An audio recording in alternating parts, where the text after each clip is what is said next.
আউযু বিল্লাহি মিনাশ শাইতানির রাজিম। বিসমিল্লাহির রহমানির রহিম। সূরা নিসা। পরম করুণাময় মেহেরবান আল্লাহর নামে।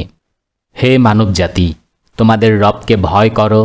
তিনি তোমাদের সৃষ্টি করেছেন একটি প্রাণ থেকে, আর সেই একই প্রাণ থেকে সৃষ্টি করেছেন তার জোড়া।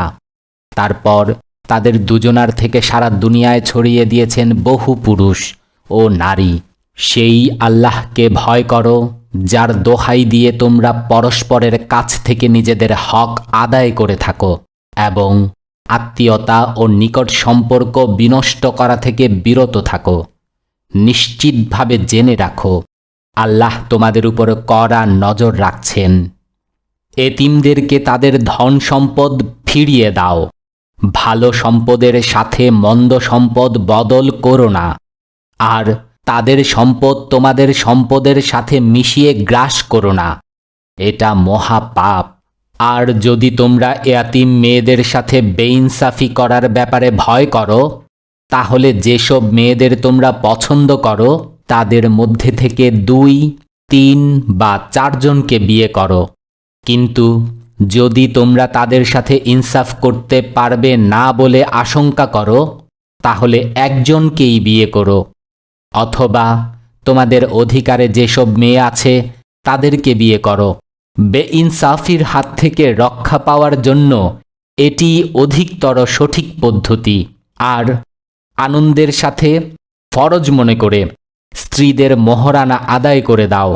তবে যদি তারা নিজেরাই নিজেদের ইচ্ছায় মোহরানার কিছু অংশ মাফ করে দেয়, তাহলে তোমরা সানন্দে তা খেতে পারো।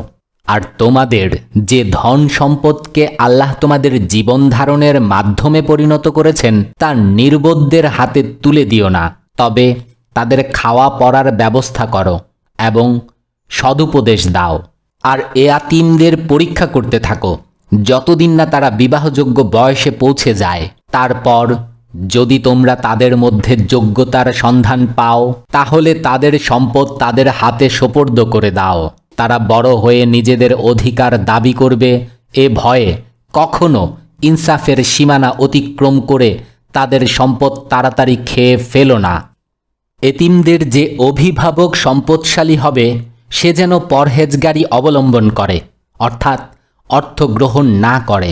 আর যে গরিব হবে সে যেন প্রচলিত পদ্ধতিতে খায়।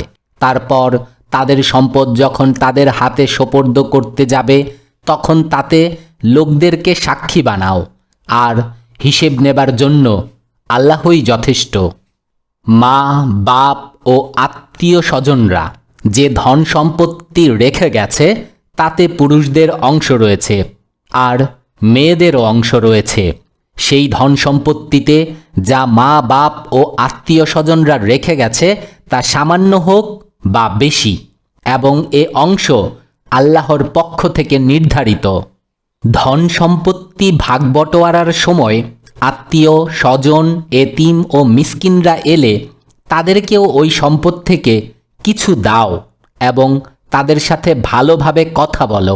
লোকদের এ কথা মনে করে ভয় করা উচিত, যদি তারা অসহায় সন্তান পিছনে ছেড়ে রেখে যেত, তাহলে মরার সময় নিজেদের সন্তানদের ব্যাপারে তাদের কতই না আশঙ্কা হতো। কাজেই তাদের আল্লাহকে ভয় করা ও ন্যায়সঙ্গত কথা বলা উচিত।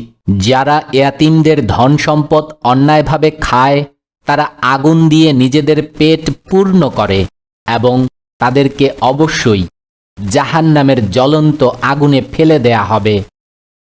তোমাদের সন্তানদের ব্যাপারে আল্লাহ তোমাদের নির্দেশ দিচ্ছেন, পুরুষদের অংশ 2 জন মেয়ের সমান। যদি মৃতের ওয়ারিশ 2-এর বেশি মেয়ে হয়, তাহলে পরিত্যক্ত সম্পত্তির 3 ভাগের 2 ভাগ তাদের দাও। আর যদি একটি মেয়ে ওয়ারিশ হয়, তাহলে পরিত্যক্ত সম্পত্তির অর্ধেক তার। যদি মৃত ব্যক্তির সন্তান থাকে, তাহলে তার বাপ মা প্রত্যেকে সম্পত্তির 6 ভাগের 1 ভাগ পাবে। আর যদি তার সন্তান না থাকে, তাহলে সন্তান না থাকে এবং বাপ মা তার ওয়ারিশ হয়, তাহলে মাকে 3 ভাগের 1 ভাগ দিতে হবে। যদি মৃতের ভাই বোনও থাকে, তাহলে মা 6 ভাগের 1 ভাগ পাবে। এই সমস্ত অংশ বের করতে হবে মৃত ব্যক্তি যে ওসিয়ত করে গেছে তা পূর্ণ করার এবং এ যে ঋণ রেখে গেছে তা আদায় করার পর। তোমরা জানো না তোমাদের বাপ মা ও তোমাদের সন্তানদের মধ্যে উপকারের দিক দিয়ে কে তোমাদের বেশি নিকটবর্তী। এসব অংশ আল্লাহ নির্ধারিত করে দিয়েছেন, আর আল্লাহ অবশ্যই সকল সত্য জানেন এবং সকল কল্যাণময় ব্যবস্থা সম্পর্কে অবগত আছেন। তোমাদের স্ত্রীরা যদি নিঃসন্তান হয় তাহলে তারা যা কিছু ছেড়ে যায় তার অর্ধেক তোমরা পাবে। অন্যথায় তাদের সন্তান থাকলে যে ওসিয়ত তারা করে গেছে তা পূর্ণ করার এবং যে ঋণ তারা রেখে গেছে তা আদায় করার পর পরিত্যক্ত সম্পত্তির 4 ভাগের 1 ভাগ পাবে। অন্যথায় তোমাদের সন্তান থাকলে তোমাদের ওসিয়ত পূর্ণ করার ও তাদের রেখে যাওয়া ঋণ আদায় করার পর তারা সম্পত্তির 8 ভাগের 1 ভাগ পাবে। আর যদি পুরুষ বা স্ত্রী লোকের যার মিরাজ বন্টন হবে সন্তান না থাকে এবং বাপ মা ও জীবিত না থাকে কিন্তু এক ভাই বা এক বোন থাকে, তাহলে ভাই ও বোন প্রত্যেকেই 6 ভাগের 1 ভাগ পাবে। তবে ভাই বোন একজনের বেশি হলে সমগ্র পরিত্যক্ত সম্পত্তির 3 ভাগের 1 ভাগে তারা সবাই শরিক হবে। যে ওসিয়ত করা হয়েছে তা পূর্ণ করার এবং যে ঋণ মৃত ব্যক্তি রেখে গেছে তা আদায় করার পর যদি তা ক্ষতিকর না হয়। এটি আল্লাহর পক্ষ থেকে নির্দেশ, আর আল্লাহ সর্বজ্ঞ, সর্বদর্শী ও সহিষ্ণু। এগুলো আল্লাহর নির্ধারিত সীমারেখা। যে ব্যক্তি আল্লাহ ও তার রাসূলের আনুগত্য করবে তাকে আল্লাহ এমন বাগিচায় প্রবেশ করাবেন যার নিম্নদেশে ঝর্ণা ধারা প্রবাহিত হবে, সেখানে তারা থাকবে চিরকাল। এটি সবচেয়ে বড় সাফল্য। আর যে ব্যক্তি আল্লাহ ও তার রাসূলের নাফরমানি করবে এবং তার নির্ধারিত সীমারেখা অতিক্রম করে যাবে তাকে আল্লাহ আগুনে ফেলে দেবেন, সেখানে সে থাকবে চিরকাল। আর তার জন্য রয়েছে লাঞ্ছনা ও অপমানজনক শাস্তি। তোমাদের নারীদের মধ্যে থেকে যারা ব্যভিচার করে তাদের বিরুদ্ধে তোমাদের নিজেদের মধ্য থেকে 4 জন সাক্ষী নিয়ে এসো, আর 4 জন সাক্ষ্য দিয়ে যাবার পর তাদেরকে নারীদের গৃহে আবদ্ধ করে রাখো যে পর্যন্ত না তাদের মৃত্যু এসে যায় অথবা আল্লাহ তাদের জন্য কোনো পথ বের করে দেন। আর তোমাদের মধ্যে থেকে যারা 2 জন এতে লিপ্ত হবে তাদেরকে শাস্তি দাও। তারপর যদি তারা তওবা করে এবং নিজেদের সংশোধন করে নেয় তাহলে তাদেরকে ছেড়ে দাও, কেননা আল্লাহ বড়ই তওবা কবুলকারী ও অনুগ্রহশীল। তবে এ কথা জেনে রাখো, আল্লাহর কাছে তওবা কবুল হওয়ার অধিকার একমাত্র তারাই লাভ করবে যারা অজ্ঞতার কারণে কোনো খারাপ কাজ করে বসে এবং তারপর অতি দ্রুত তওবা করে। এ ধরনের লোকদের প্রতি আল্লাহ আবার তার অনুগ্রহের দৃষ্টি নিবদ্ধ করেন এবং আল্লাহ সমস্ত বিষয়ের খবর রাখেন। তিনি জ্ঞানী ও সর্বজ্ঞ। কিন্তু তওবা তাদের জন্য নয় যারা খারাপ কাজ করে যেতেই থাকে, এমনকি তাদের কারো মৃত্যুর সময় এসে গেলে সে বলে এখন আমি তওবা করলাম। অনুরূপভাবে তওবা তাদের জন্য নয় যারা মৃত্যুর সময় পর্যন্ত কাফের থাকে। এমন সব লোকদের জন্য তো আমি যন্ত্রণাদায়ক শাস্তি তৈরি করে রেখেছি। হে ঈমানদারগণ, তোমাদের জন্য জোরপূর্বক নারীদের উত্তরাধিকারী হয়ে বসা মোটেই হালাল নয়, আর তোমরা যে মোহরানা তাদেরকে দিয়েছ তার কিছু অংশ তাদেরকে কষ্ট দিয়ে আত্মসাৎ করাও তোমাদের জন্য হালাল নয়। তবে তারা যদি কোনো সুস্পষ্ট চরিত্রহীনতার কাজে লিপ্ত হয় তাহলে অবশ্যই তোমরা তাদেরকে কষ্ট দেবার অধিকারী হবে। তাদের সাথে সৎভাবে জীবনযাপন করো। যদি তারা তোমাদের কাছে অপছন্দনীয় হয় তাহলে হতে পারে একটা জিনিস তোমরা পছন্দ করো না, কিন্তু আল্লাহ তার মধ্যে অনেক কল্যাণ রেখেছেন। আর যদি তোমরা এক স্ত্রীর জায়গায় অন্য স্ত্রী আনার সংকল্প করেই থাকো তাহলে তোমরা তাকে স্তূপীকৃত সম্পদ দিয়ে থাকলেও তা থেকে কিছুই ফিরিয়ে নিও না। তোমরা কি মিথ্যা অপবাদ দিয়ে ও সুস্পষ্ট জুলুম করে তা ফিরিয়ে নেবে? আর তোমরা তা নেবেই বা কেমন করে, যখন তোমরা পরস্পরের স্বাদ গ্রহণ করেছ এবং তারা তোমাদের কাছ থেকে পাকাপোক্ত অঙ্গীকার নিয়েছে। আর তোমাদের পিতা যেসব স্ত্রীলোককে বিয়ে করেছে তাদেরকে কোনো ক্রমেই বিয়ে করো না, তবে আগে যা হয়ে গেছে তা হয়ে গেছে। আসলে এটা একটা নির্লজ্জতাপ্রসূত কাজ, অপছন্দনীয় ও নিকৃষ্ট আচরণ।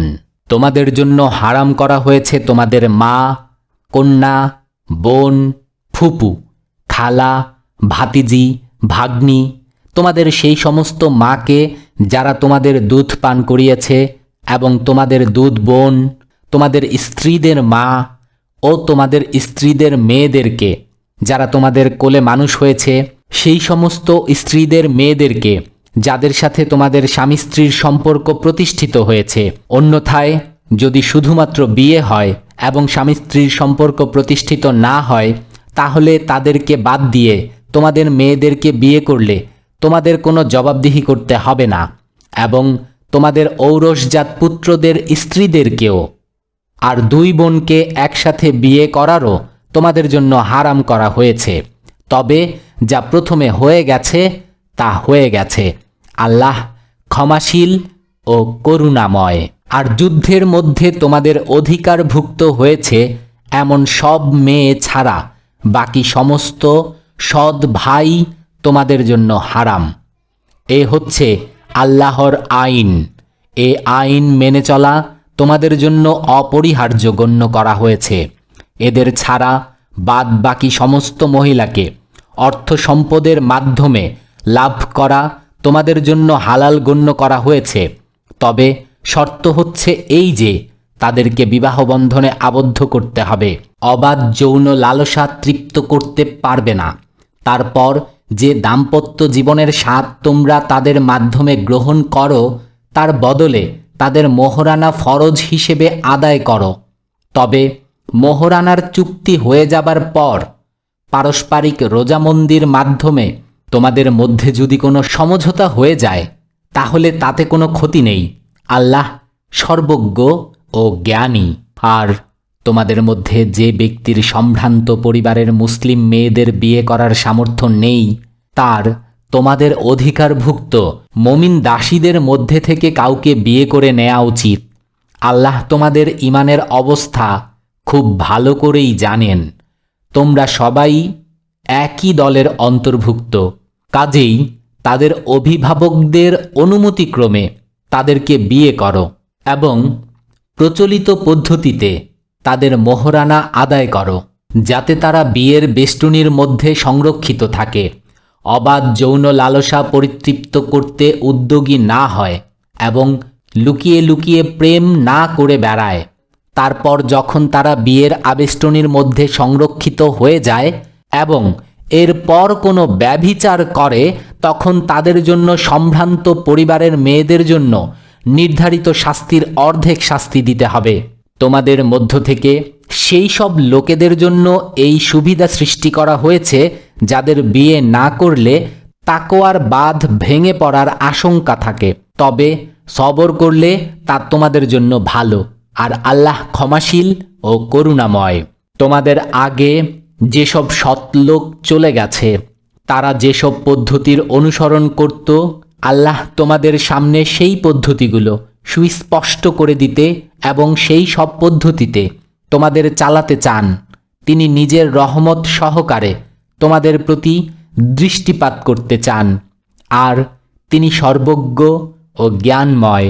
হ্যাঁ, আল্লাহ তো রহমত সহকারে তোমাদের প্রতি দৃষ্টিপাত করতে চান, কিন্তু যারা নিজেদের প্রবৃত্তির লালসার অনুসরণ করছে, তারা চায় তোমরা ন্যায় ও সত্যের পথ থেকে বিচ্যুত হয়ে দূরে চলে যাও। আল্লাহ তোমাদের উপর থেকে বিধি নিষেধ হালকা করতে চান, কারণ মানুষকে দুর্বল করে সৃষ্টি করা হয়েছে।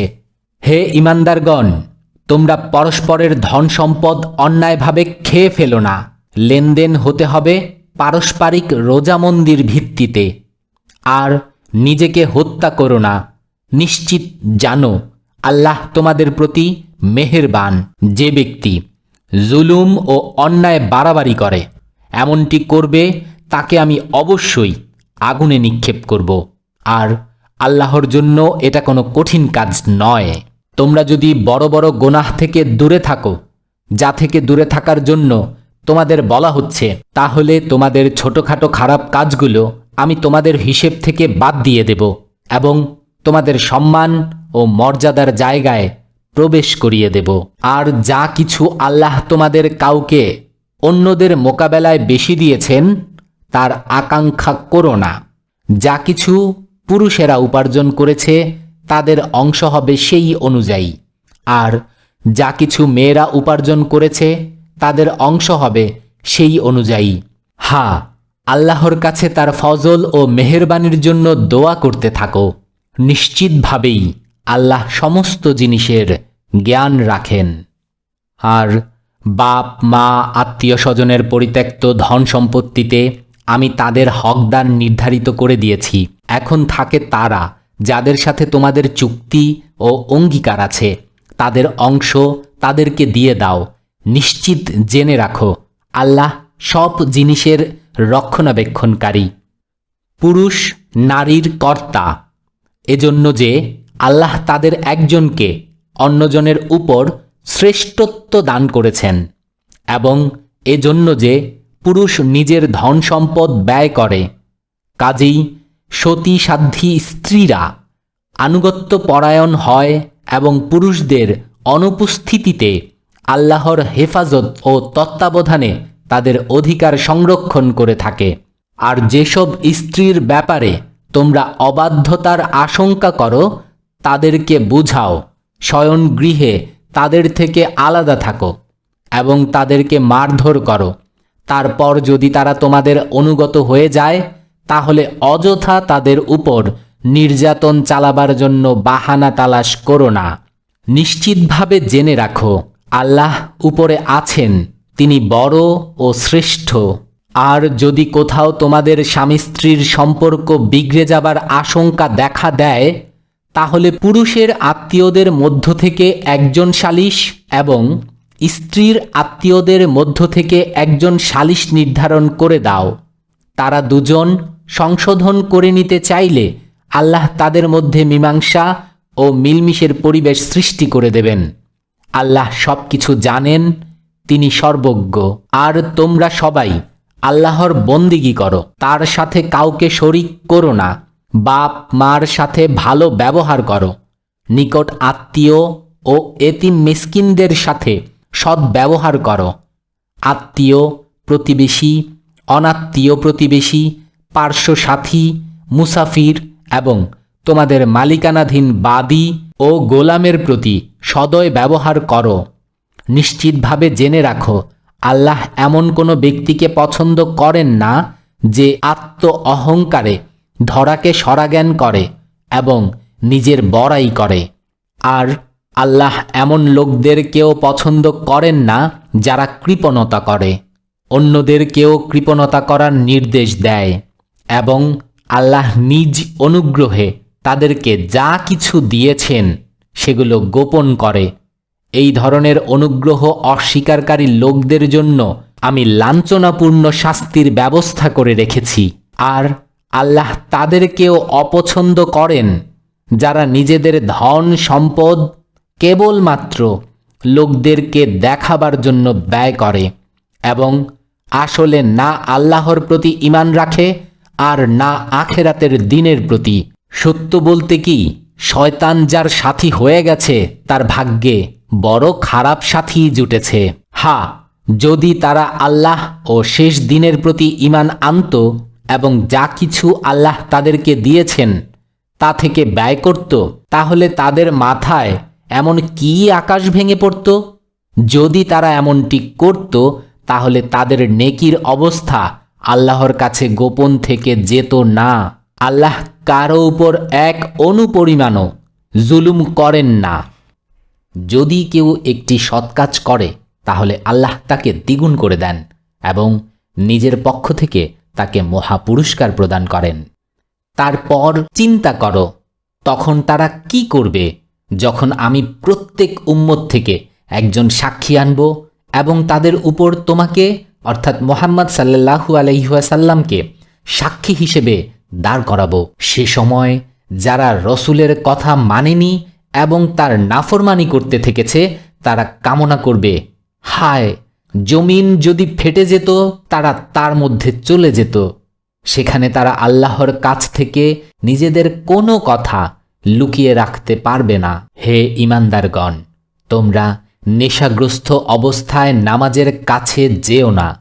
নামাজ সেই সময় পড়া উচিত যখন তোমরা যা বলছো তা জানতে পারো। অনুরূপভাবে অপবিত্র অবস্থায়ও গোসল না করা পর্যন্ত নামাজের কাছে যেও না। তবে যদি অতিক্রমকারী হও তাহলে অবশ্যই স্বতন্ত্র কথা। আর যদি কখনো তোমরা অসুস্থ হয়ে পড়ো, সফরে থাকো, বা তোমাদের কেউ মলমূত্র ত্যাগ করে আসে, অথবা তোমরা নারী সম্ভোগ করে থাকো এবং এরপর পানি না পাও, তাহলে পাক পবিত্র মাটির সাহায্য গ্রহণ করো এবং তা নিজেদের চেহারা ও হাতের উপর বুলাও। নিঃসন্দেহে আল্লাহ কোমলতা অবলম্বনকারী ও ক্ষমাশীল। তুমি কি তাদেরকেও দেখেছ যাদেরকে কিতাবের জ্ঞানের কিছু অংশ দেয়া হয়েছে?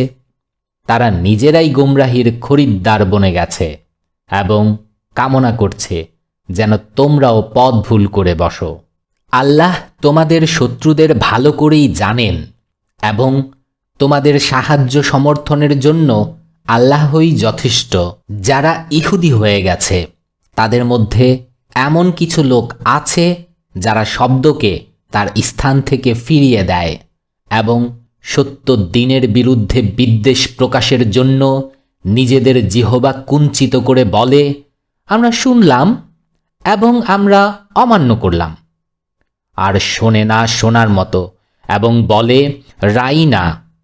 অথচ তারা যদি বলতো আমরা শুনলাম ও মেনে নিলাম এবং শোনো ও আমাদের প্রতি লক্ষ্য করো, তাহলে এটা তাদেরই জন্য ভালো হতো এবং এটাই হতো অধিকতর সততার পরিচায়ক।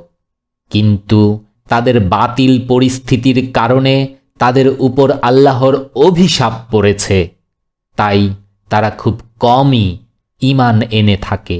হে কিতাবধারীগণ, সেই কিতাবটি মেনে নাও যেটি আমি এখন নাজিল করেছি এবং যেটি তোমাদের কাছে আগে থেকে মজুদ কিতাবের সত্যতা প্রমাণ করে ও তার প্রতি সমর্থন জানায়।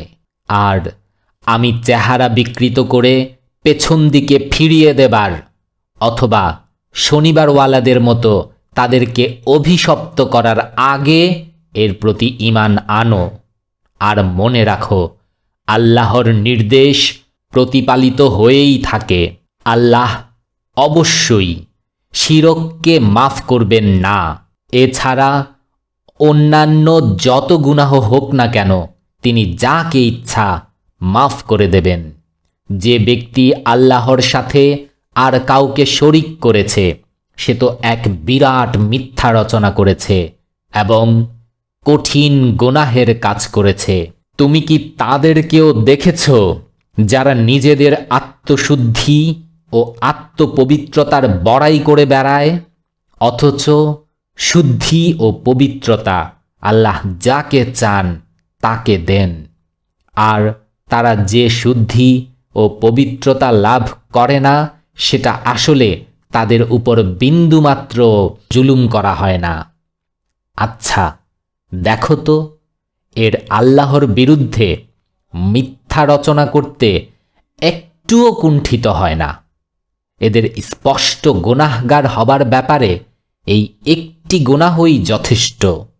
তুমি কি তাদেরকে দেখোনি যাদেরকে কিতাবের জ্ঞান থেকে কিছু অংশ দেয়া হয়েছে এবং তাদের অবস্থা হচ্ছে এই যে তারা জিবত ও তাগুতকে মানে আর কাফেরদের সম্পর্কে বলে ঈমানদারদের তুলনায় এরাই অধিকতর নির্ভুল পথে চলেছে।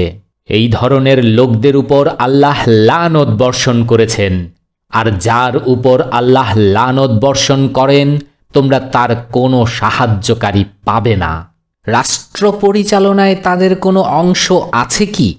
যদি তাই হতো তাহলে তারা অন্যদেরকে একটি কানা কড়িও দিত না। তাহলে কি অন্যদের প্রতি তারা এ জঘন্য হিংসা করছে যে আল্লাহ তাদেরকে নিজের অনুগ্রহ দানে সমৃদ্ধ করেছেন?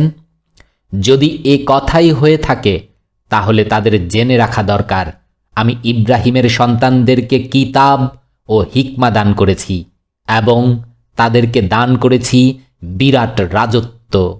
কিন্তু তাদের মধ্য থেকে কেউ এর উপর ঈমান এনেছে, আবার কেউ এর থেকে মুখ ফিরিয়ে নিয়েছে।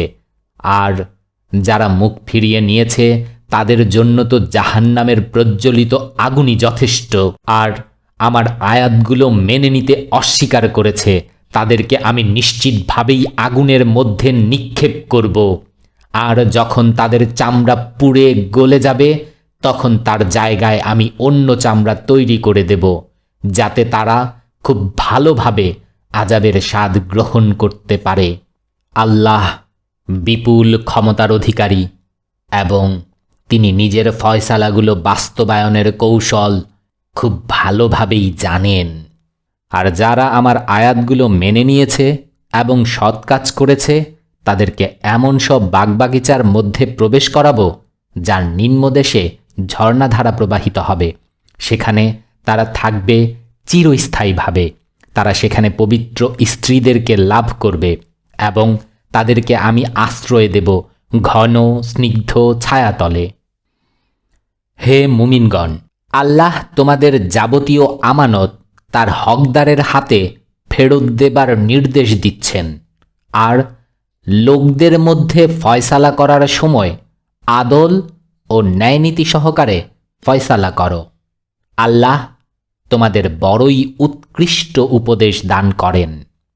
আর অবশ্যই আল্লাহ সব কিছু শোনেন ও দেখেন। হে ঈমানদারগণ, আনুগত্য করো আল্লাহর এবং আনুগত্য করো রসুলের আর সেই সব লোকের যারা তোমাদের মধ্যে দায়িত্ব ও ক্ষমতার অধিকারী। এরপর যদি তোমাদের মধ্যে কোনো ব্যাপারে বিরোধ দেখা দেয় তাহলে তাকে আল্লাহ ও রসুলের দিকে ফিরিয়ে দাও। যদি তোমরা যথার্থই আল্লাহ ও পরকালের উপর ঈমান এনে থাকো, এটিই একটি সঠিক কর্মপদ্ধতি এবং পরিণতির দিক দিয়েও এটিই উৎকৃষ্ট। হে নবী, তুমি কি তাদেরকে দেখনি যারা এই মর্মে দাবি করে চলেছে যে তারা ঈমান এনেছে সেই কিতাবের প্রতি যা তোমার উপর নাজিল করা হয়েছে এবং সেই সব কিতাবের প্রতি যেগুলি তোমার পূর্বে নাজিল করা হয়েছিল, কিন্তু তারা নিজেদের বিষয়সমূহ ফয়সালা করার জন্য তাগুতের দিকে ফিরে যায়, অথচ তাদেরকে তাগুতকে অস্বীকার করার হুকুম দেয়া হয়েছিল। শয়তান তাদেরকে পথভ্রষ্ট করে সরল সোজা পথ থেকে অনেক দূরে সরিয়ে নিয়ে যেতে চায়। আর যখন তাদেরকে বলা হয় এসো সেই জিনিসের দিকে যা আল্লাহ নাজিল করেছেন এবং এসো রসুলের দিকে, যখন তোমরা দেখতে পাও ওই মুনাফিকরা তোমাদের দিক থেকে মুখ ফিরিয়ে পাশ কাটিয়ে চলে যাচ্ছে, তারপর তখন তাদের কি অবস্থা হয় যখন তাদের কৃতকর্মের ফলস্বরূপ তাদের উপর কোনো বিপদ এসে পড়ে? তখন তারা কসম খেতে খেতে তোমার কাছে আসে এবং বলতে থাকে, আল্লাহর কসম, আমরা তো কেবল মঙ্গল চেয়েছিলাম এবং উভয় পক্ষের মধ্যে কোনো প্রকারে সম্প্রীতি প্রতিষ্ঠিত হয়ে যাক, এটিই ছিল আমাদের বাসনা। আল্লাহ জানেন তাদের অন্তরে যা কিছু আছে। তাদের পেছনে লেগো না, তাদেরকে বুঝাও এবং এমন উপদেশ দাও যা তাদের হৃদয়ের অভ্যন্তরে প্রবেশ করে যায়। তাদেরকে জানিয়ে দাও, আমি যে কোনো রসুলই পাঠিয়েছি এই উদ্দেশ্যেই পাঠিয়েছি যে আল্লাহর হুকুম অনুযায়ী তার আনুগত্য করা হবে। আর যদি তারা এমন পদ্ধতি অবলম্বন করত যার ফলে যখন তারা নিজেদের উপর জুলুম করত তখন তোমার কাছে এসে যেত এবং আল্লাহর কাছে ক্ষমা চাইত আর রসুলও তাদের জন্য ক্ষমার আবেদন করত, তাহলে নিঃসন্দেহে তারা আল্লাহকে ক্ষমাকারী ও অনুগ্রহশীল হিসেবে পেত। না হে মুহাম্মদ, তোমার রবের কসম, এরা কখনো মমিন হতে পারে না যতক্ষণ এদের পারস্পরিক মতবিরোধের ক্ষেত্রে এরা তোমাকে ফয়সালাকারী হিসেবে মেনে না নেবে। তারপর তুমি যা ফয়সালা করবে তার ব্যাপারে নিজেদের মনের মধ্যে যে কোনো প্রকার কুণ্ঠা ও দ্বিধার স্থান দেবে না, বরং সর্বান্তকরণে মেনে নেবে। যদি আমি হুকুম দিতাম তোমরা নিজেদেরকে হত্যা করো অথবা নিজেদের ঘর থেকে বের হয়ে যাও, তাহলে তাদের খুব কম লোকই এটাকে কার্যকর করত। অথচ তাদেরকে যে নসিহত করা হয় তাকে যদি তারা কার্যকর করত, তাহলে এটি হতো তাদের জন্য অধিকতর ভালো ও অধিকতর দৃঢ়তা ও অবিচলতার প্রমাণ। আর এমনটি করলে আমি নিজের পক্ষ থেকে তাদেরকে অনেক বড় পুরস্কার দিতাম এবং তাদেরকে সত্য সরল পথ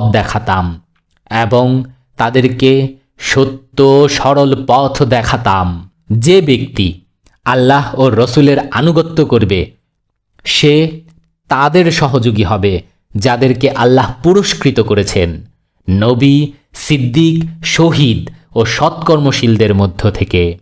মানুষ যাদের মঙ্গল লাভ করতে পারে তাদের মধ্যে এরা কতই না চমৎকার সঙ্গী। আল্লাহর পক্ষ থেকে পাওয়া এই হচ্ছে প্রকৃত অনুগ্রহ এবং যথার্থ সত্য জানার জন্য একমাত্র আল্লাহর জ্ঞানই যথেষ্ট। হে ঈমানদারগণ, মোকাবেলা করার জন্য সর্বক্ষণ প্রস্তুত থাকো।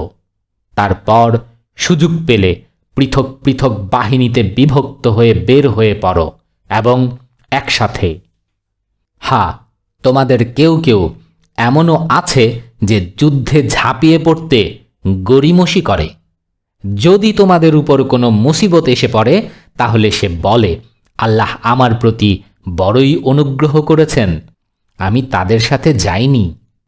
আর যদি আল্লাহর পক্ষ থেকে তোমাদের প্রতি অনুগ্রহ করা হয় তাহলে সে বলে, এবং এমনভাবে বলে যেন তোমাদের ও তার মধ্যে কোনো প্রীতির সম্পর্ক ছিলই না, হায় যদি আমিও তাদের সাথে হতাম তাহলে বিরাট সাফল্য লাভ করতাম। এই ধরনের লোকেদের জানা উচিত আল্লাহর পথে তাদের লড়াই করা উচিত যারা আখিরাতের বিনিময়ে দুনিয়ার জীবন বিকিয়ে দেয়। তারপর যে ব্যক্তি আল্লাহর পথে লড়বে এবং মারা যাবে অথবা বিজয়ী হবে তাকে নিশ্চয়ই আমি মহা পুরস্কার দান করব। তোমাদের কি হলো? তোমরা আল্লাহর পথে অসহায় নরনারী শিশুদের জন্য লড়বে না? যারা দুর্বলতার কারণে নির্যাতিত হচ্ছে তারা ফরিয়াদ করছে, হে আমাদের রব, এই জনপদ থেকে আমাদের বের করে নিয়ে যাও যার অধিবাসীরা জালেম, এবং তোমার পক্ষ থেকে আমাদের কোনো বন্ধু, অভিভাবক ও সাহায্যকারী তৈরি করে দাও। যারা ঈমানের পথ অবলম্বন করেছে তারা আল্লাহর পথে লড়াই করে, আর যারা কুফরির পথ অবলম্বন করেছে তারা লড়াই করে তাগুদের পথে। কাজেই শয়তানের সহযোগীদের সাথে লড়ো এবং নিশ্চিত জেনে রাখো শয়তানের কৌশল আসলে নিতান্তই দুর্বল। তোমরা কি তাদেরকেও দেখেছ যাদেরকে বলা হয়েছিল তোমাদের হাত গুটিয়ে রাখো এবং নামাজ কায়েম করো ও যাকাত দাও? এখন তাদেরকে যুদ্ধের হুকুম দেয়ায় তাদের একটি দলের অবস্থা এই দাঁড়িয়েছে যে তারা মানুষকে এমন ভয় করছে যেমন আল্লাহকে ভয় করা উচিত, অথবা তার চেয়েও বেশি। তারা বলছে, হে আমাদের রব, আমাদের জন্য এই যুদ্ধের হুকুমনামা কেন লিখে দিলে? আমাদের আরও কিছু সময় অবকাশ দিলে না কেন?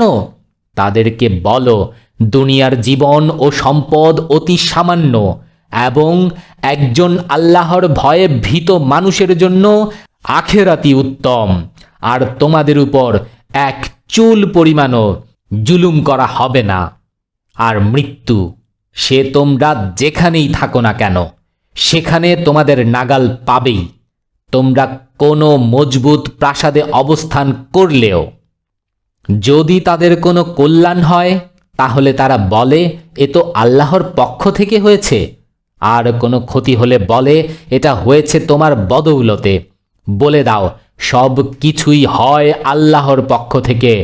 লোকদের কি হয়েছে, কোনো কথাই তারা বোঝে না? হে মানুষ, যে কল্যাণী তুমি লাভ করে থাকো তা আল্লাহর দান, এবং যে বিপদ তোমার উপর এসে পড়ে তা তোমার নিজের উপার্জন ও কাজের বদৌলতেই আসে। হে মুহাম্মদ, আমি তোমাকে মানবজাতির জন্য রসুল বানিয়ে পাঠিয়েছি, এবং এরপর আল্লাহর সাক্ষ্য যথেষ্ট। যে ব্যক্তি রসুলের আনুগত্য করল সে আসলে আল্লাহরই আনুগত্য করল, আর যে ব্যক্তি মুখ ফিরিয়ে নিল, যাই হোক, তাদের উপর তো আমি তোমাকে পাহারাদার বানিয়ে পাঠাইনি। তারা মুখে বলে আমরা অনুগত ফরমাবরদার, কিন্তু যখন তোমার কাছ থেকে বের হয়ে যায় তখন তাদের একটি দল রাত্রে সমবেত হয়ে তোমার কথার বিরুদ্ধে পরামর্শ করে। আল্লাহ তাদের এই সমস্ত কানকথা লিখে রাখছেন। তুমি তাদের পরোয়া করো না, আল্লাহর উপর ভরসা করো। ভরসা করার জন্য আল্লাহই যথেষ্ট। তারা কি কোরআন সম্পর্কে চিন্তা ভাবনা করে না? যদি এটি আল্লাহ ছাড়া আর কারো পক্ষ থেকে হতো তাহলে তারা এর মধ্যে বহু বর্ণনাগত অসঙ্গতি খুঁজে পেত। তারা যখনই কোনো মনসন্তোষজনক বা ভীতিপ্রদ খবর শুনতে পায় তখনই তারা চারদিকে ছড়িয়ে দেয়। অথচ তারা যদি এটা রসুল ও তাদের জমায়েতের দায়িত্বশীল লোকদের নিকট পৌঁছিয়ে দেয় তাহলে তা এমন লোকদের গোচরীভূত হয় যা তাদের মধ্যে কথা বলার যোগ্যতা রাখে এবং তা থেকে সঠিক সিদ্ধান্ত গ্রহণ করতে পারে। তোমাদের প্রতি যদি আল্লাহর অনুগ্রহ ও রহমত না হতো তাহলে তোমাদের এমন সব দুর্বলতা ছিল যে মুষ্টিমেয় কয়েকজন ছাড়া তোমরা সবাই শয়তানের পেছনে চলতে থাকতে। কাজেই হে নবী, তুমি আল্লাহর পথে লড়াই করো। তুমি নিজের সত্তা ছাড়া আর কারোর জন্য দায়ী নও। তুমি নিজের সত্তা ছাড়া আর কারো জন্য দায়ী নও। অবশ্যই ঈমানদারদেরকে লড়াই করতে উদ্বুদ্ধ করো। আল্লাহ শীঘ্রই কাফেরদের শক্তির মস্তক চূর্ণ করে দেবেন। আল্লাহর শক্তি সবচেয়ে জবরদস্ত এবং তার শাস্তি সবচেয়ে বেশি কঠোর। যে ব্যক্তি কল্যাণ ও সৎ কাজের সুপারিশ করবে সে তা থেকে অংশ পাবে, এবং যে ব্যক্তি অকল্যাণ ও অসৎ কাজের সুপারিশ করবে সে তা থেকে অংশ পাবে। আর আল্লাহ সব জিনিসের প্রতি নজর রাখেন। আর যখন কেউ মর্যাদা সহকারে তোমাকে সালাম করে তখন তাকে তার চাইতে ভালো পদ্ধতিতে জবাব দাও, অথবা কমপক্ষে তেমনিভাবে। আল্লাহ সব জিনিসের হিসেব গ্রহণকারী। আল্লাহ তিনি, যিনি ছাড়া আর কোনো ইলাহ নেই। তিনি তোমাদের সবাইকে সেই কিয়ামতের দিন একত্র করবেন যার আসার ব্যাপারে কোনো সন্দেহ নেই। আর আল্লাহর কথার চাইতে বেশি সত্য আর কার কথা হতে পারে? তারপর তোমাদের কি হয়েছে? মুনাফিকদের ব্যাপারে তোমাদের মধ্যে দ্বিমত পাওয়া যাচ্ছে, অথচ যে দুষ্কৃতি তারা উপার্জন করেছে তার বদৌলতে আল্লাহ তাদেরকে উল্টো দিকে ফিরিয়ে দিয়েছেন। তোমরা কি চাও আল্লাহ যাকে হিদায়েত দান করেননি তোমরা তাকে হিদায়েত করবে? অথচ আল্লাহ যাকে পথ থেকে সরিয়ে দিয়েছেন তার জন্য তুমি কোনো পথ পাবে না। তারা তো এটাই চায়, তারা নিজেরা যেমন কাফের হয়েছে তেমনি তোমরাও কাফের হয়ে যাও, যাতে তারা ও তোমরা সমান হয়ে যাও। কাজেই তাদের মধ্য থেকে কাউকেও নিজেদের বন্ধুরূপে গ্রহণ করো না যতক্ষণ না তারা আল্লাহর পথে হিজরত করে আসে। আর যদি তারা হিজরত থেকে বিরত থাকে তাহলে তাদেরকে যেখানেই পাও ধরো এবং হত্যা করো, এবং তাদের মধ্য থেকে কাউকেও নিজেদের বন্ধু ও সাহায্যকারী হিসেবে গ্রহণ করো না। অবশ্যই সেই সব মুনাফিক এই নির্দেশের আওতাভুক্ত নয় যারা এমন কোনো জাতির সাথে মিলিত হয় যাদের সাথে তোমরা চুক্তিবদ্ধ। এভাবে সেই সব মুনাফিকও এর আওতাভুক্ত নয় যারা তোমাদের কাছে আসে এবং যুদ্ধের ব্যাপারে অনুৎসাহিত, না তোমাদের বিরুদ্ধে লড়তে চায় না নিজেদের জাতির বিরুদ্ধে। আল্লাহ চাইলে তাদেরকে তোমাদের উপর চাপিয়ে দিতেন এবং তারাও তোমাদের বিরুদ্ধে যুদ্ধ করতেন।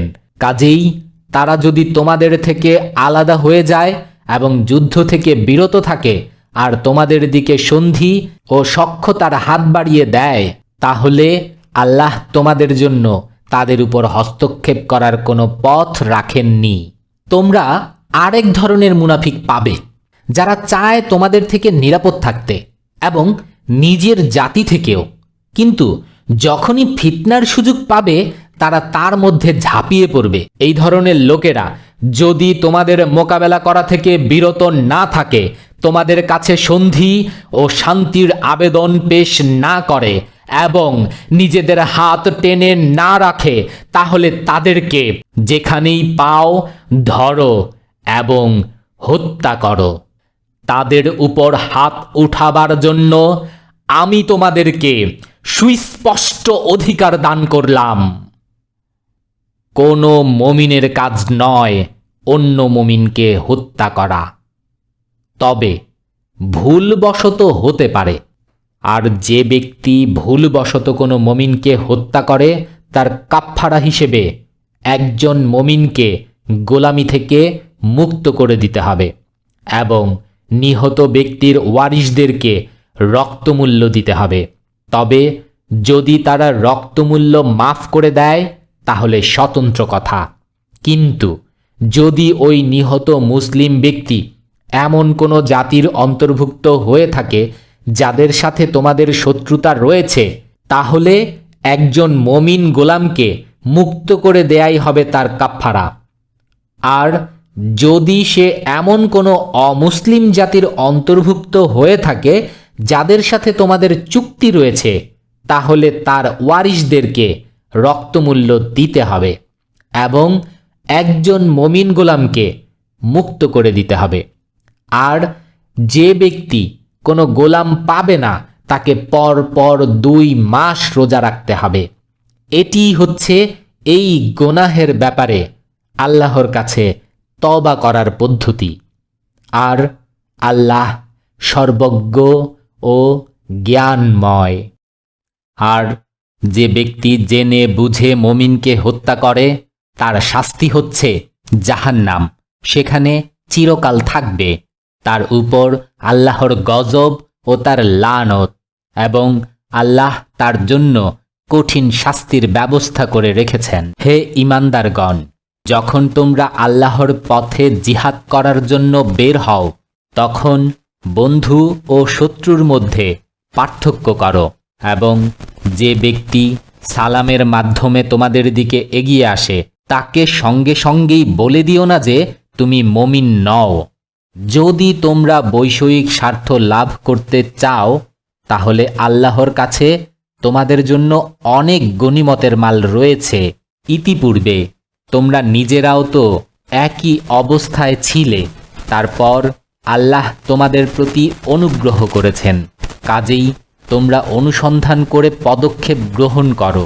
তোমরা যা কিছু করছো সে সম্পর্কে আল্লাহ অবহিত। যেসব মুসলমান কোনো প্রকার অক্ষমতা ছাড়াই ঘরে বসে থাকে আর যারা ধন প্রাণ দিয়ে আল্লাহর পথে জিহাদ করে তাদের উভয়ের মর্যাদা সমান নয়। যারা ঘরে বসে থাকে তাদের তুলনায় জান মাল দিয়ে আল্লাহর পথে জিহাদকারীদের মর্যাদা আল্লাহ বুলন্দ করেছেন। যদিও সবার জন্য আল্লাহ কল্যাণময় ও নেকির ওয়াদা করেছেন, তবুও তার কাছে মুজাহিদদের কাজের বিনিময়ে বসে থাকা লোকদের তুলনায় অনেক বেশি।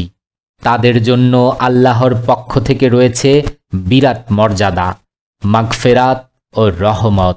আর আল্লাহ বড়ই ক্ষমাশীল ও করুণাময়। যারা নিজেদের উপর জুলুম করছিল, ফেরেশতারা তাদের জান কবজ করার সময় জিজ্ঞেস করল, তোমরা কি অবস্থায় ছিলে? তারা জবাব দিল, আমরা পৃথিবীতে ছিলাম দুর্বল ও অক্ষম। ফেরেশতারা বলল, আল্লাহর জমিন কি প্রশস্ত ছিল না? তোমরা কি সেখানে হিজরত করে অন্য স্থানে যেতে পারতে না? জাহান্নাম এসব লোকের আবাস স্থিরীকৃত হয়েছে এবং আবাস হিসেবে তা বড়ই খারাপ জায়গা। তবে সেসব পুরুষ, নারী ও শিশু যথার্থই অসহায় এবং তারা বের হবার কোনো পথ উপায় খুঁজে পায় না। আল্লাহ তাদেরকে মাফ করে দেবেন এবং আল্লাহ বড়ই ক্ষমাশীল ও করুণাময়। যে ব্যক্তি আল্লাহর পথে হিজরত করবে সে পৃথিবীতে আশ্রয় লাভের জন্য অনেক জায়গা এবং সময় অতিবাহিত করার জন্য বিরাট অবকাশ পাবে। আর যে ব্যক্তি নিজের গৃহ থেকে আল্লাহ ও রসুলের দিকে হিজরত করার জন্য বের হবে, তারপর পথেই তার মৃত্যু হবে, তার প্রতিদান দেয়া আল্লাহর জন্য ওয়াজিব হয়ে গেছে। আল্লাহ বড়ই ক্ষমাশীল ও করুণাময়। আর যখন তোমরা সফরে বের হও তখন নামাজ সংক্ষেপ করে নিলে কোনো ক্ষতি নেই, বিশেষ করে যখন তোমাদের আশঙ্কা হয় যে কাফেররা তোমাদেরকে কষ্ট দেবে, কারণ তারা প্রকাশ্যে তোমাদের শত্রুতা করার জন্য উঠে পড়ে লেগেছে। আর হে নবী, যখন তুমি মুসলমানদের মধ্যে থাকো এবং যুদ্ধাবস্থায় তাদেরকে নামাজ পড়ার জন্য দাঁড়াও, তখন তাদের মধ্যে থেকে একটি দলের তোমার সাথে দাঁড়িয়ে যাওয়া উচিত এবং তারা অস্ত্রশস্ত্র সঙ্গে নেবে। তারপর তারা সিজদা করে নিলে পেছনে চলে যাবে এবং দ্বিতীয় দলটি যারা এখনো নামাজ পড়েনি তারা এসে তোমার সাথে নামাজ পড়বে, আর তারাও সতর্ক থাকবে এবং নিজেদের অস্ত্রশস্ত্র বহন করবে, কারণ কাফেররা সুযোগের অপেক্ষায় আছে। তোমরা নিজেদের অস্ত্রশস্ত্র ও জিনিসপত্রের দিক থেকে সামান্য গাফেল হলেই তারা তোমাদের উপর অকস্মাৎ ঝাঁপিয়ে পড়বে। তবে যদি তোমরা বৃষ্টির কারণে কষ্ট অনুভব করো অথবা অসুস্থ থাকো তাহলে অস্ত্র রেখে দিলে কোনো ক্ষতি নেই, কিন্তু তবুও সতর্ক থাকো। নিশ্চিতভাবে জেনে রাখো আল্লাহ কাফেরদের জন্য লাঞ্ছনাকর আযাবের ব্যবস্থা করে রেখেছেন। তারপর তোমরা নামাজ শেষ করার পর দাঁড়িয়ে, বসে ও শুয়ে সব অবস্থায় আল্লাহকে স্মরণ করতে থাকো, আর মানসিক প্রশান্তি লাভ করার পর পুরো নামাজ পড়ে নাও। আসলে নামাজ নির্ধারিত সময়ে পড়ার জন্য মুমিনদের উপর ফরজ করা হয়েছে। এই দলের পশ্চাদাবনে তোমরা দুর্বলতা প্রদর্শন করো না। যদি তোমরা যন্ত্রণা ভোগ করে থাকো তাহলে তোমাদের মতো তারাও যন্ত্রণা ভোগ করেছে। আর তোমরা আল্লাহর কাছে এমন জিনিস আশা করো যা তারা আশা করে না। আল্লাহ সব কিছু জানেন, তিনি জ্ঞানী ও বুদ্ধিমান। হে নবী, আমি সত্য সহকারে এই কিতাব তোমার প্রতি নাজিল করেছি, যাতে আল্লাহ তোমাকে যে সঠিক পথ দেখিয়েছেন সেই অনুযায়ী তুমি লোকদের মধ্যে ফয়সালা করতে পারো। তুমি খেয়ানতকারী ও বিশ্বাস ভঙ্গকারীদের পক্ষ থেকে বিতর্ককারী হও না, আর আল্লাহর কাছে ক্ষমার আবেদন করো। আল্লাহ বড়ই ক্ষমাশীল ও পরম করুণাময়। যারা নিজেদের সাথে খেয়ানত ও প্রতারণা করে তুমি তাদের সমর্থন করো না। আল্লাহ খেয়ানতকারী পাপীকে পছন্দ করেন না। এরা মানুষের কাছ থেকে নিজেদের কার্যকলাপ গোপন করতে পারে, কিন্তু আল্লাহর কাছ থেকে গোপন করতে পারে না। তিনি তো তখনও তাদের সাথে থাকেন যখন তারা রাতের অন্ধকারে লুকিয়ে তিনি যা চান না এমন বিষয়ের পরামর্শ করে। আল্লাহ তাদের সমস্ত কর্মকাণ্ডকে পরিবেষ্টন করে রেখেছেন। হ্যাঁ, তোমরা এই অপরাধীদের পক্ষ থেকে দুনিয়ার জীবনেই বিতর্ক করে নিলে, কিন্তু কিয়ামতের দিন আল্লাহর সামনে তাদের জন্য কে বিতর্ক করবে? সেখানে কে তাদের উকিল হবে?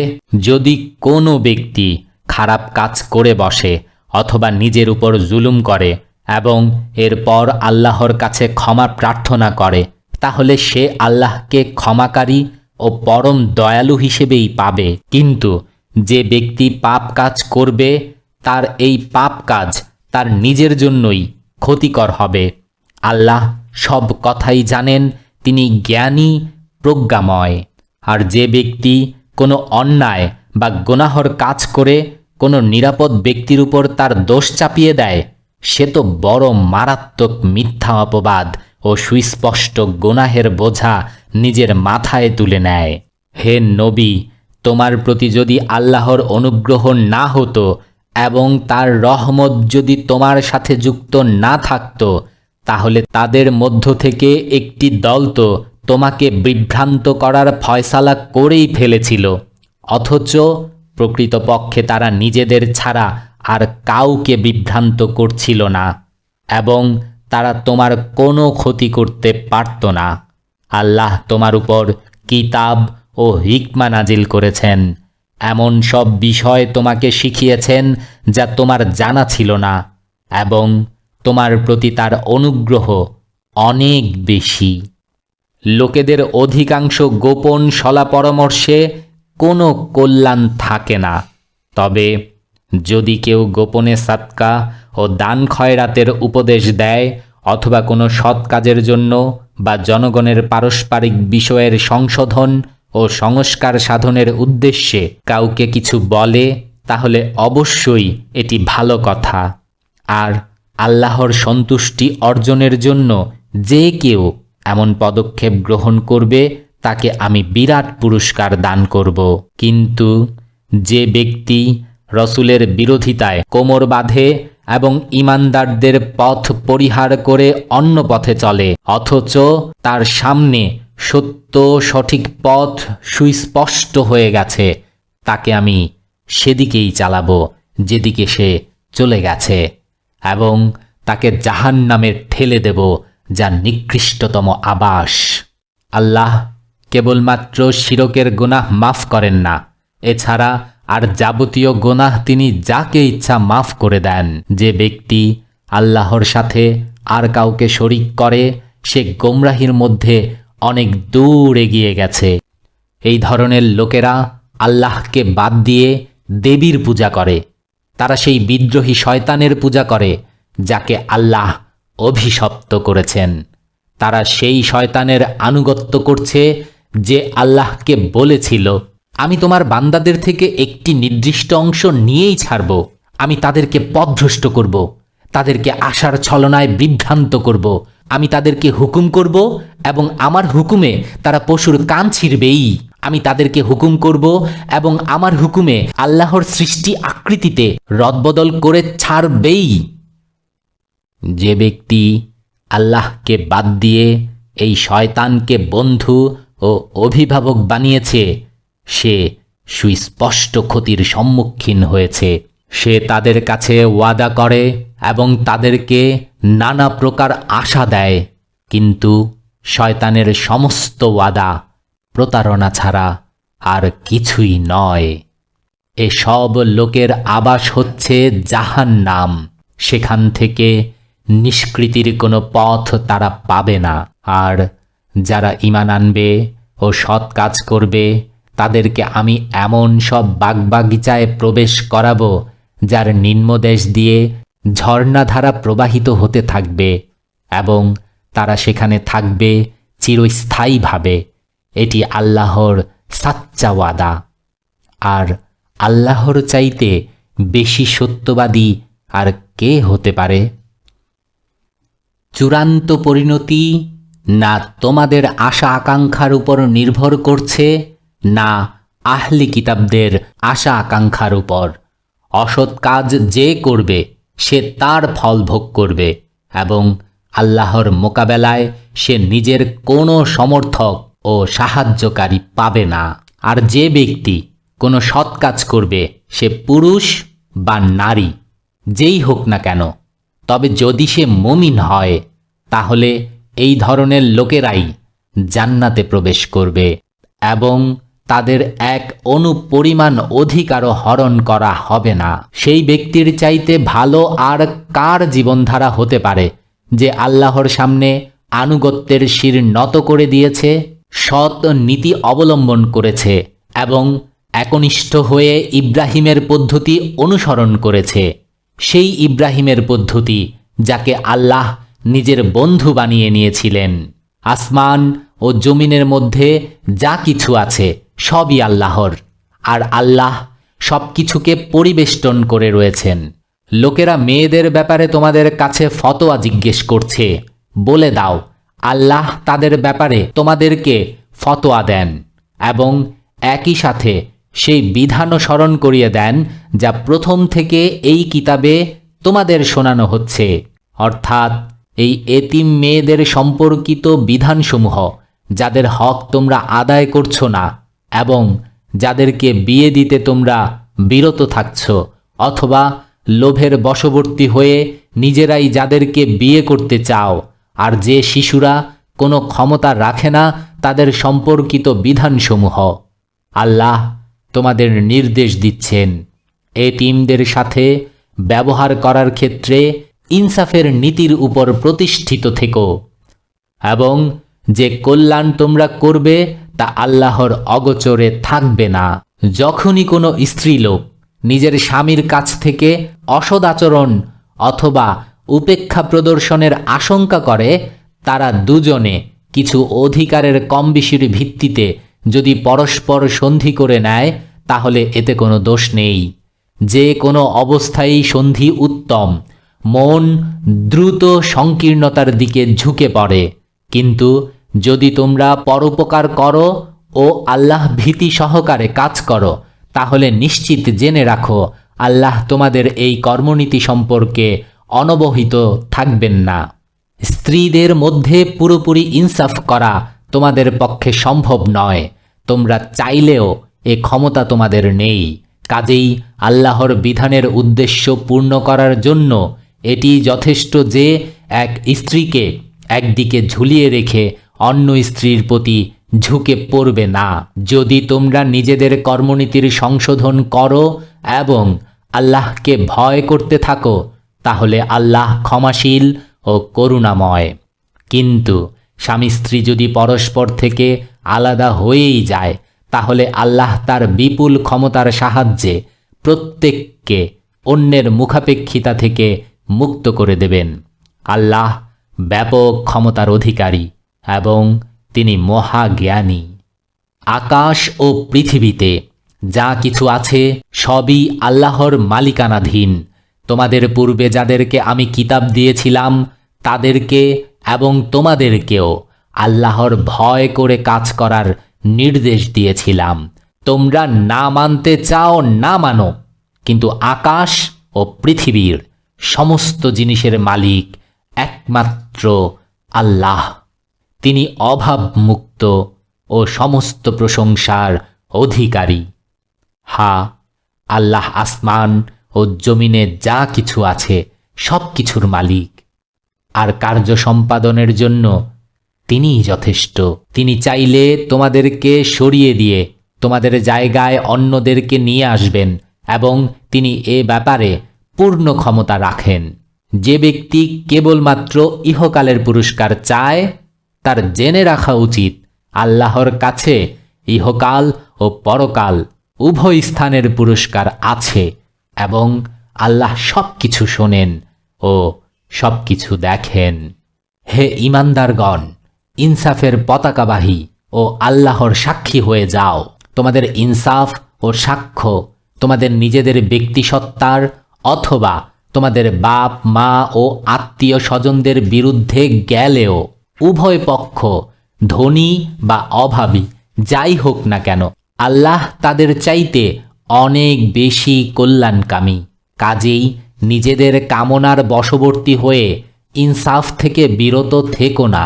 আর যদি তোমরা প্যাচালো কথা বলো অথবা সত্যতাকে পাশ কাটিয়ে চলো তাহলে জেনে রাখো তোমরা যা কিছু করছো আল্লাহ তার খবর রাখেন। হে ঈমানদারগণ, ঈমান আনো আল্লাহর প্রতি, তার রাসূলের প্রতি, আল্লাহ তার রাসূলের উপর যে কিতাব নাজিল করেছেন তার প্রতি এবং পূর্বে তিনি যে কিতাব নাজিল করেছেন তার প্রতি। যে ব্যক্তি আল্লাহ, তার ফেরেশতাবর্গ, তার কিতাবসমূহ, তার রসুলগণ ও পরকালের প্রতি কুফরি করল সে পথভ্রষ্ট হয়ে বহু দূর চলে গেল।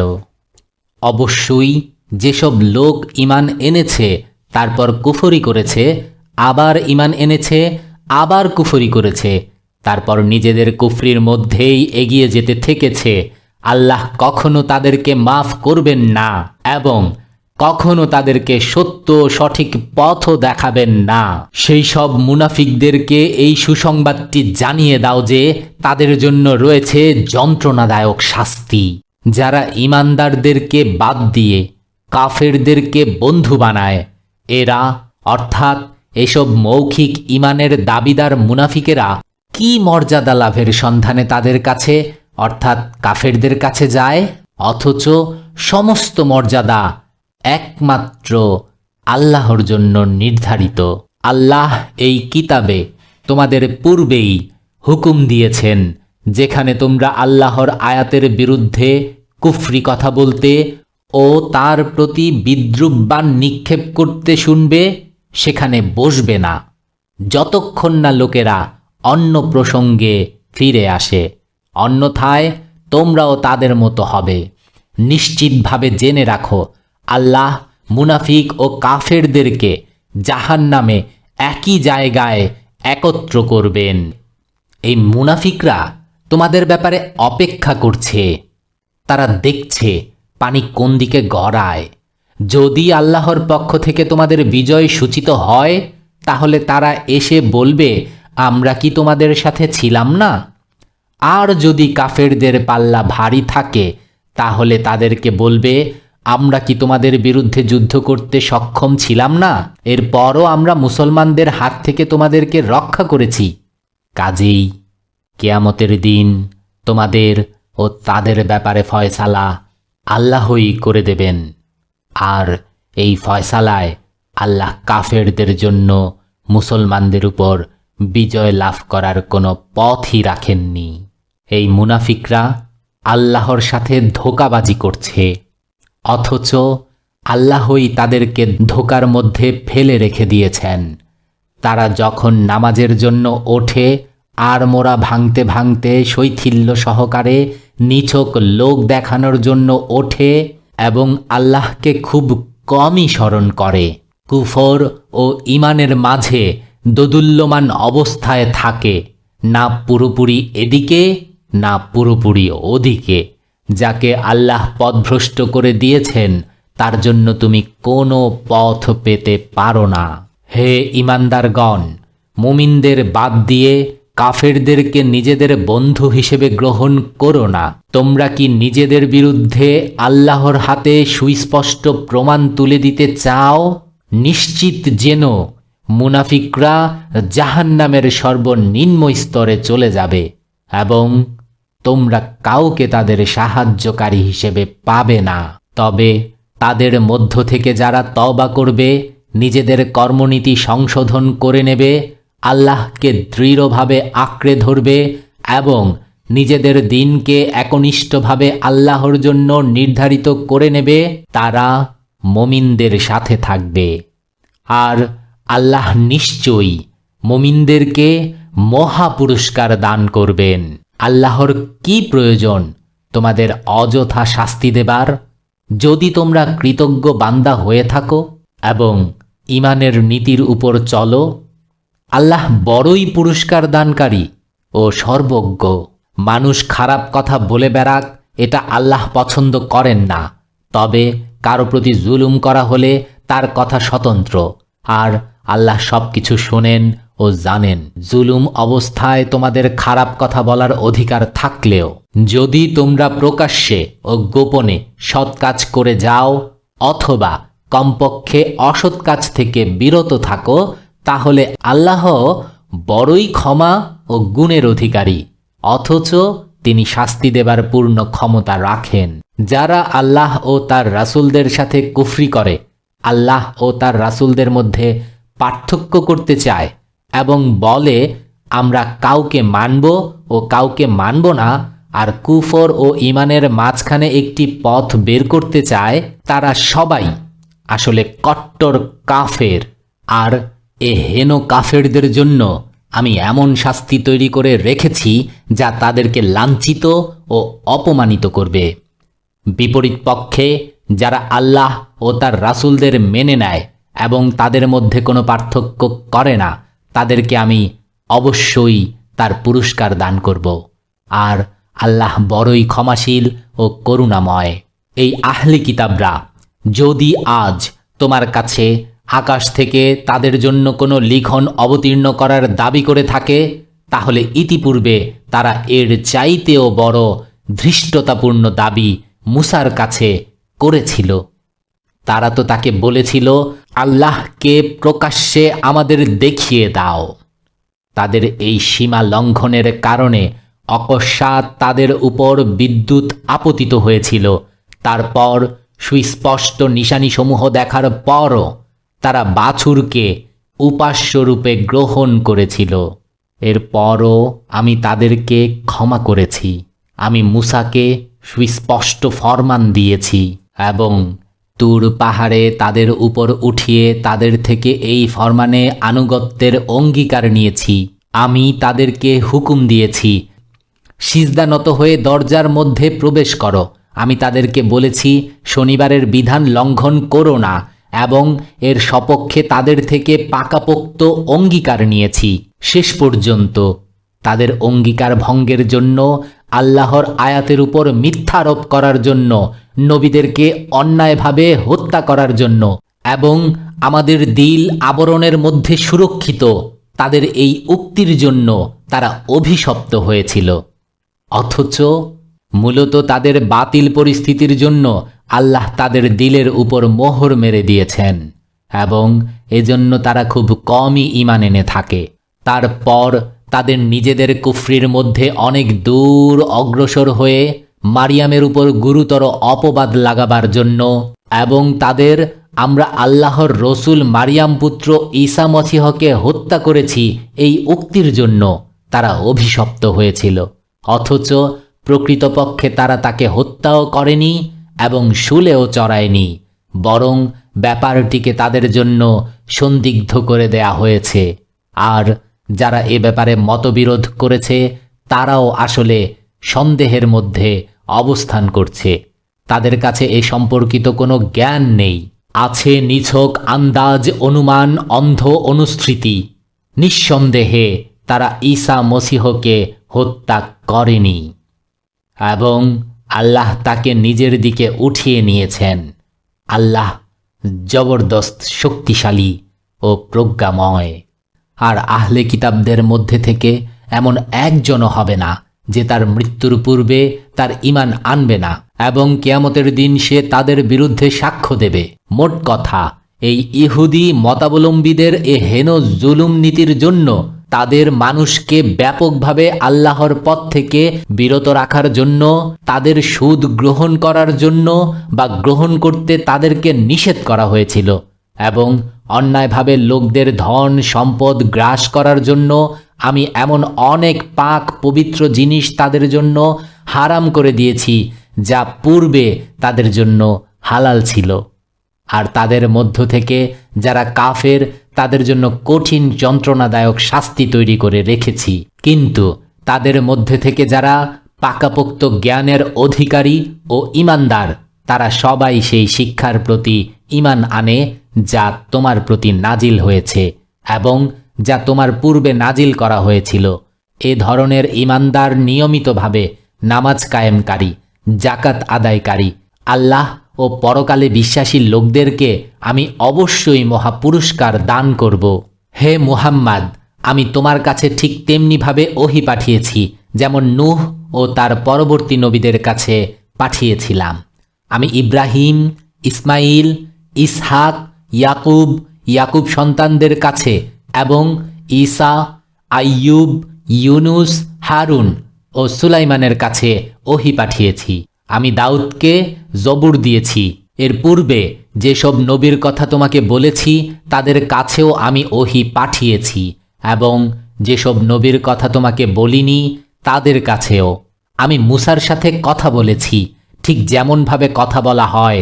এই সমস্ত রসুলকে সুসংবাদদাতা ও ভীতি প্রদর্শনকারী বানিয়ে পাঠানো হয়েছিল, যাতে তাদেরকে রসুল বানিয়ে পাঠাবার পর লোকদের কাছে আল্লাহর মোকাবেলায় কোনো প্রমাণ না থাকে। আর আল্লাহ সর্বাবস্থায় প্রবল পরাক্রান্ত ও প্রজ্ঞাময়। লোকেরা চাইলে না মানতে পারে, কিন্তু আল্লাহ সাক্ষ্য দেন তিনি যা কিছু তোমাদের উপর নাজিল করেছেন নিজের জ্ঞানের ভিত্তিতে নাজিল করেছেন, এবং এর উপর ফেরেশতারাও সাক্ষী, যদিও আল্লাহর সাক্ষী হওয়াই যথেষ্ট হয়। যারা নিজেরাই এটা মানতে অস্বীকার করে এবং অন্যদেরকে আল্লাহর পথে চলতে বাধা দেয়, তারা নিঃসন্দেহে ভুল পথে অগ্রসর হয়ে সত্য থেকে অনেক দূরে চলে গেছে। এভাবে যারা কুফরি ও বিদ্রোহের পথ অবলম্বন করে এবং জুলুম নিপীড়ন চালায়, আল্লাহ তাদেরকে কখনো মাফ করবেন না এবং তাদেরকে জাহান্নামের পথ ছাড়া আর কোনো পথ দেখাবেন না, যেখানে তারা চিরকাল অবস্থান করবে। আল্লাহর জন্য এটা কোনো কঠিন কাজ নয়। হে লোকেরা, এই রসুল তোমাদের কাছে তোমাদের রবের পক্ষ থেকে হক নিয়ে এসেছে, কাজেই তোমরা ঈমান আনো, তোমাদের জন্যই ভালো। আর যদি অস্বীকার করো তাহলে জেনে রাখো, আকাশ ও পৃথিবীর মধ্যে যা কিছু আছে সবই আল্লাহর। আল্লাহ সব কিছু জানেন এবং তিনি প্রজ্ঞাময়। হে আহলে কিতাব, নিজেদের দ্বীনের ব্যাপারে বাড়াবাড়ি করো না, আর সত্য ছাড়া কোনো কথা আল্লাহর সাথে সম্পৃক্ত করো না। মারিয়াম পুত্র ঈসা মসীহ আল্লাহর একজন রসুল ও একটি ফরমান ছাড়া আর কিছুই ছিল না যা আল্লাহ মারিয়ামের দিকে পাঠিয়েছিলেন, আর সে একটি রূহ ছিল যা আল্লাহর পক্ষ থেকে, যে মারিয়ামের গর্ভে শিশুর রূপ ধারণ করেছিল। কাজেই তোমরা আল্লাহ ও তার রসুলের প্রতি ঈমান আনো এবং 3 বলো না, নিবৃত্ত হও, এটা তোমাদের জন্যই ভালো। আল্লাহই তো একমাত্র ইলাহ, কেউ তার পুত্র হবে তিনি এর অনেক ঊর্ধ্বে। পৃথিবী ও আকাশের সব কিছুই তার মালিকানাধীন এবং সেসবের প্রতিপালক ও রক্ষণাবেক্ষণের জন্য তিনি নিজেই যথেষ্ট। মসীহ কখনো নিজের আল্লাহর এক বান্দা হবার ব্যাপারে লজ্জা অনুভব করে না, এবং ঘনিষ্ঠতর ফেরেশতারাও একে নিজেদের জন্য লজ্জাকর মনে করে না। যদি কেউ আল্লাহর বন্দেগীকে নিজের জন্য লজ্জাকর মনে করে এবং অহংকার করতে থাকে, তাহলে এক সময় আসবে যখন আল্লাহ সব কিছুকে পরিবেষ্টন করে নিজের সামনে হাজির করবেন। যারা ঈমান এনে সৎকর্মনীতি অবলম্বন করেছে তারা সে সময় নিজেদের পূর্ণ প্রতিদান লাভ করবে এবং আল্লাহ নিজ অনুগ্রহে তাদেরকে আরও প্রতিদান দেবেন। আর যারা বন্দিগীকে লজ্জাকর মনে করেছে ও অহংকার করেছে তাদেরকে আল্লাহ যন্ত্রণাদায়ক শাস্তি দেবেন, এবং আল্লাহ ছাড়া আর যার যার সাহায্য ও পৃষ্ঠপোষকতার উপর তারা ভরসা করে তাদের মধ্যে কাউকেও তারা সেখানে পাবে না। হে লোকেরা, তোমাদের রবের পক্ষ থেকে তোমাদের কাছে উজ্জ্বল প্রমাণপত্র এসে গেছে এবং আমি তোমাদের কাছে এমন আলোক রশ্মি পাঠিয়েছি যা তোমাদের সুস্পষ্টভাবে পথ দেখিয়ে দেবে। এখন যারা আল্লাহর কথা মেনে নেবে এবং তার আশ্রয় খুঁজবে তাদেরকে আল্লাহ নিজের রহমত, করুণা ও অনুগ্রহের মধ্যে প্রবেশ করিয়ে নেবেন এবং নিজের দিকে আসার সোজা পথ দেখিয়ে দেবেন। লোকেরা তোমার কাছে পিতামাতাহীন নিঃসন্তান ব্যক্তির ব্যাপারে ফতোয়া জিজ্ঞেস করছে। বলে দাও, আল্লাহ তোমাদের ফতোয়া দিচ্ছেন, যদি কোনো ব্যক্তি নিঃসন্তান মারা যায় এবং তার একটি বোন থাকে তাহলে সে তার পরিত্যক্ত সম্পত্তির অর্ধাংশ পাবে। আর যদি বোন নিঃসন্তানা মারা যায় তাহলে ভাই হবে তার ওয়ারিশ। 2 বোন যদি মৃতের ওয়ারিশ হয় তাহলে তারা পরিত্যক্ত সম্পত্তির 2/3 হকদার হবে। আর যদি কয়েকজন ভাই ও বোন হয় তাহলে মেয়েদের 1 ভাগ ও পুরুষের 2 ভাগ হবে। আল্লাহ তোমাদের জন্য সুস্পষ্ট বিধান বর্ণনা করেন যাতে তোমরা বিভ্রান্ত না হও, এবং আল্লাহ সব কিছু সম্পর্কে জানেন।